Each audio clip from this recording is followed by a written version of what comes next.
Welcome to another edition of Wake Up with the Wiltshires. And happy Quarantine-O-Ween. That's right, it is Quarantine-O-Ween here at Wake Up with the Wiltshires. We encourage you to also participate today in Quarantine-O-Ween.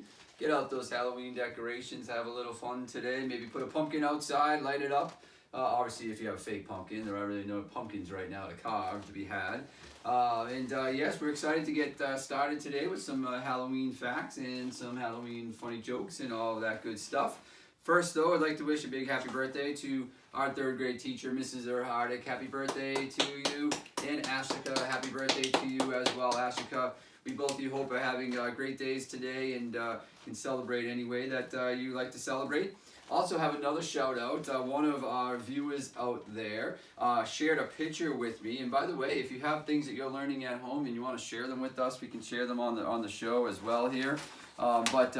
They decided to take some rocks and they painted them, if you can see that there.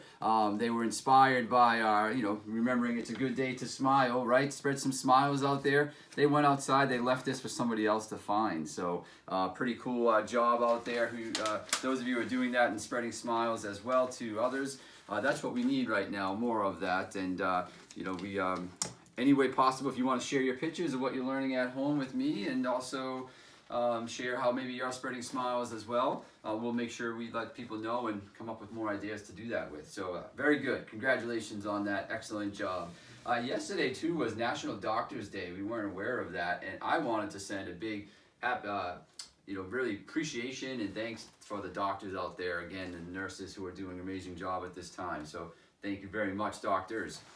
Stephen, what's the word of the day today? Word of the day is decompose.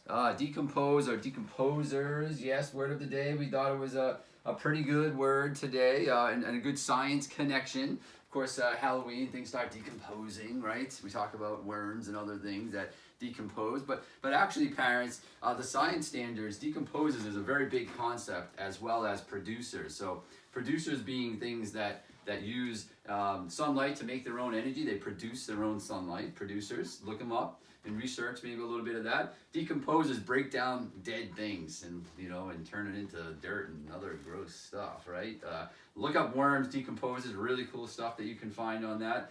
And then of course there are herbivores and omnivores, carnivores, and those of course are living organisms that eat other things, right? So learn a little bit about that, and again, you can make a nice little chart and decide what makes a decomposer, a herbivore, a carnivore, producer, even maybe start thinking about the some life cycle chains and all of that. So food chains, very, very good stuff. All of that's in the standards really from 2 to 5th grade, 2nd to 5th grade.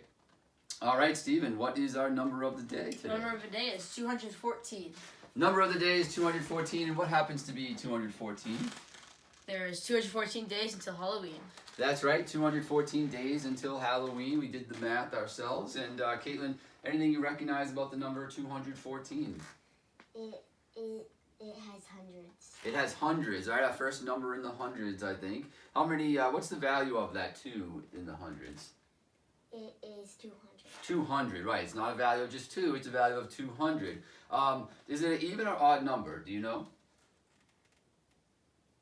Anybody know? Even or odd number? It's an even number. How do you know it's an even number? Because the 4 is an even number. Yeah, of course. And numbers ending in 0, 2, 4, 6, 8, we know that they're even right off the bat, right? Is it a multiple, Stephen, of 5 or 10? No, it's not. How do you know? Because 14 is not a multiple of 5 or 10. Yeah. That's right. Yes. Yeah, numbers that end in 0 or 5, we know, are multiples of 5, because when you skip count by 5s, you say those numbers, but multiples of 10 would be a 0. Always has to be a 0. Yes, very good. Excellent. You can do a lot of work with that number of the day. KK's knowledge today, she has some knowledge for us about pumpkins and wanted to share. She was interested in seeing what the world's largest pumpkin was. And what'd you come across, Caitlin? The world's largest pumpkin was grown in Germany and weighs 2,000 600. 624 pounds. 2,624 pounds, a pumpkin, 2,624 pounds. You should see this thing, it's massive. Just Google largest pumpkin and you'll be like, how many pumpkin pies could I make with that? I don't even know, right? So yes, thank you KK for sharing your knowledge. As always, we appreciate it. By the way, what's the weather today? The weather is sun with a high of 47 degrees. The day of the week is Tuesday, March 31st. That's right, and March 31st, hence the Quarantine-O-Ween celebration. Yeah, let's go right on to our next part of the show here. We do have back to animal adaptations, and today's the last day of March, but we're going to continue this challenge into April, of course. Yesterday we had the great white shark going up against the gorilla.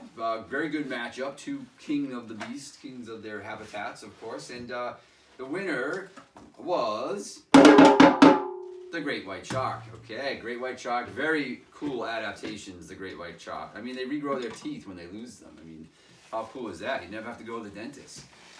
Also, we have today now up, Steven's gonna, with the Quarantine-O-Ween, we have some fun animals that are connected to Halloween.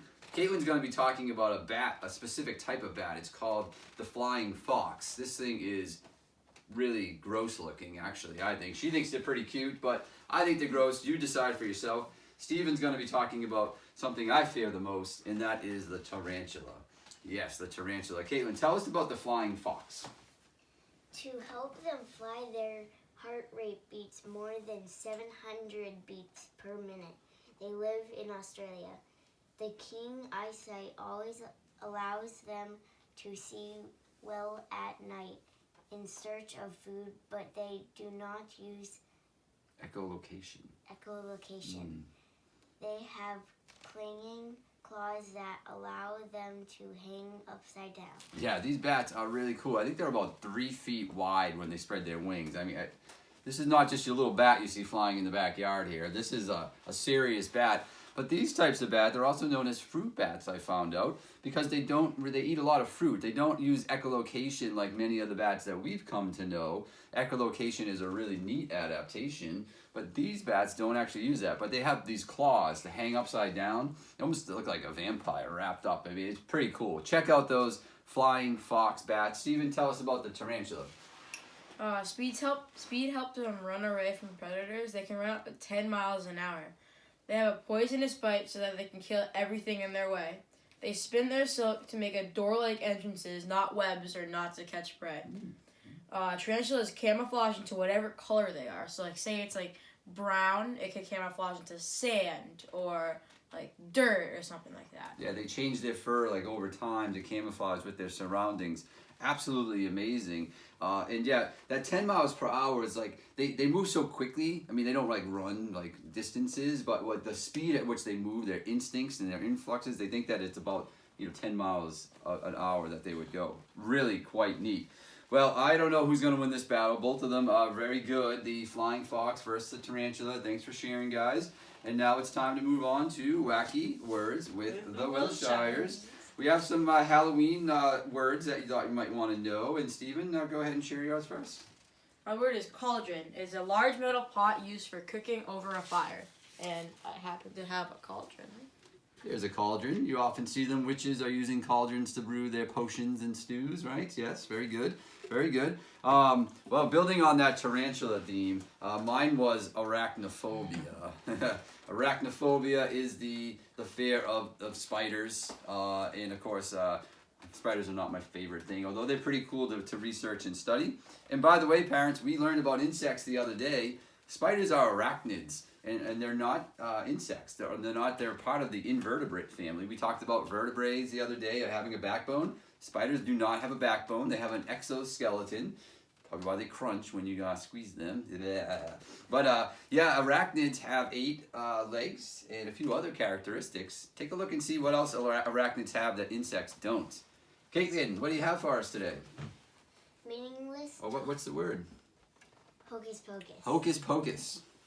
Hocus pocus is meaningless talk or activity to drive away attention from something else. Yeah, so usually witches and other mysterious beings around Halloween and Quarantine-O-Ween are doing up to Hocus Pocus. And that just happens to be our movie recommendation as well today.